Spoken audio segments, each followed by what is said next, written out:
Hi friends, our next live session for all of our AI course enrolled students is on the coming Sunday, which is the 4th of April. And this live session will be from 7 p.m. to 9 p.m. and this will be accessible to all of our course enrolled students via our desktop app. And as usual, we will use Slack for all the discussion and chat during the session itself. And we will specifically use the miscellaneous group under our Slack channel. And the topic of discussion this time is to design and build a smart store, right? So we will first focus on the machine learning design aspects of it, and then we will spend some time going through the data, code, and how do we actually productionize this whole thing. So we'll break it up into two parts. First part is the design, which we have to do very carefully, then the building part. And now what is a smart store, some of you may ask. So here is a very nice and simple example, very nice diagram which explains what a smart store is. Here the customer who is purchasing is trying to pick an item or stand in front of an aisle looking at some items. Now we have to track this whole behavior using surveillance cameras and understand how much time is a person spending in front of an item, whether a person is liking an item, whether a person has picked an item.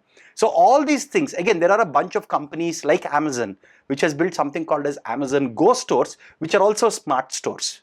And there are a bunch of other very interesting Silicon Valley startups and startups elsewhere in the world which are building this technology using state-of-the-art in computer vision. So this is what we'll try to achieve, right? We will try and track each customer through the store, and we will see where this customer is spending the time, what type of items is he interacting with, what items he probably is interested in, right? So this is a very interesting computer vision problem, and this whole problem will break it down into two parts. The first part is the whole machine learning or deep learning or computer vision design.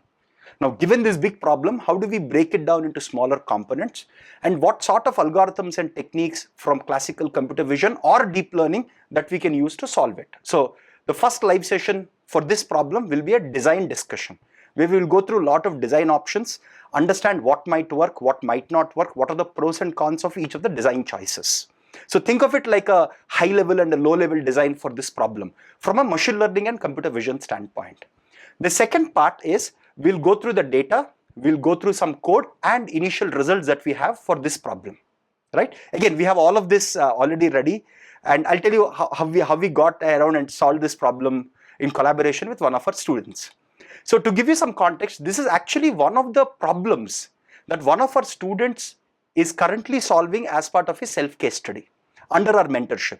So he's a course enrolled student, fairly smart student who is working on this computer vision problem, and he's solving this problem using some publicly available data sets, some data sets that he collected on his own, and using a bunch of computer vision techniques and deep learning techniques.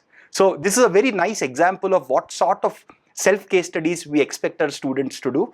Of course, this is not easy, but it's a very exciting case study, and this person who is doing this is actually an undergraduate student, right? So very, very interesting case study, self-case study of one of our students, which again, we will build on top of his case study primarily to discuss more design options, but we'll also go through some code, results and data sets based on publicly available data and also some data that he collected, right? So it's a very interesting self-case study, one of the very interesting self-case studies of our students.